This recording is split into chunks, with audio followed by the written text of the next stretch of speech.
കോൺഗ്രസിനെ സംബന്ധിച്ചിടത്തോളം, ഇന്ത്യ മുന്നണിയെ സംബന്ധിച്ചിടത്തോളം എല്ലാ പ്രാദേശിക പാർട്ടികളാണ്, ഓരോ സംസ്ഥാനത്തെ ഭരിക്കുന്ന പാർട്ടികളാണ്. അവരെ സംബന്ധിച്ചിടത്തോളം അവരുടെ ഒരു മന്ത്രിയെ പിടിച്ച് ജയിലിലിട്ടാൽ 30 ദിവസം അവർക്ക് പിടിച്ച് ജയിലിടുക എന്ന് പറയുന്നത് വളരെ ഈസിയായ കാര്യമാണ്. അവർ പിടിച്ച് ജയിലിലിട്ട് കഴിഞ്ഞാൽ 30 ദിവസം ജയിലിൽ കിടന്നാൽ 31ാമത്തെ ദിവസം അവർ മന്ത്രിസ്ഥാനം പോകും എന്നുള്ളതാണ്.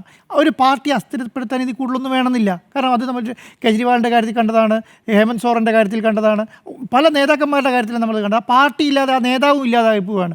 അങ്ങനെ ചെയ്യുന്ന ഒരു സംവിധാനത്തിന് വേണ്ടിയിട്ട് മാത്രം ഭീഷണിപ്പെടുത്തുക എന്നുള്ള ഒറ്റ ലക്ഷ്യം മാത്രമേ ഇപ്പം BJPയുടെ മുന്നിലുള്ളൂ. അല്ലാതെ വേറെ ഒന്നും അതിനകത്തില്ല. അതുകൊണ്ടാണ് ഒരിക്കലും ചർച്ച ചെയ്യാൻ ഒരിക്കലും പാസ്സാക്കാൻ പറ്റില്ലാത്ത ഒരു ബില്ല് മുന്നോട്ട് വെക്കുന്നത്. അല്ലെങ്കിൽ ഇപ്പോൾ അത് കൊണ്ടുവരേണ്ട കാര്യമില്ല എന്നുള്ളതാണ്. പിന്നെ നിങ്ങൾ നേരത്തെ പറഞ്ഞാൽ വോട്ട് ചോരിയും ഈ കള്ളവോട്ടുമാണ്, വോട്ട് ചോരിയാണ് ഇന്ത്യ ഇപ്പോൾ ചർച്ച ചെയ്തുകൊണ്ടിരിക്കുന്നത്. പ്രതിപക്ഷ പാർട്ടികൾ പണ്ടത്തെ കഴിഞ്ഞ 9 വർഷം അല്ലെങ്കിൽ 10 വർഷം ഭരണത്തിലിരുന്ന പോലെ അല്ല ഇപ്പോൾ ഇരിക്കുന്നത്.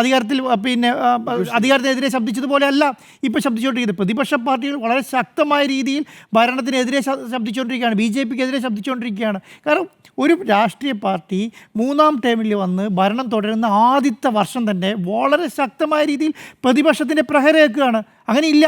കാരണം ഒരു 2-3 വർഷം കഴിഞ്ഞ് അവരുടെ ഒരു സംവിധാനമൊക്കെ കഴിഞ്ഞ് ഒരു ഇലക്ഷനോട് അടുക്കുന്ന സമയത്താണ് സത്യം പറഞ്ഞാൽ അങ്ങനെ ഒരു ശക്തമായ രീതിയിൽ കേന്ദ്ര സർക്കാരിനെതിരെ ഒരു അറ്റാക്ക് വരിക. ഇപ്പം അങ്ങനെയല്ല, പ്രതിപക്ഷ പാർട്ടികൾ ഒറ്റക്കെട്ടായി നിൽക്കുകയാണ്.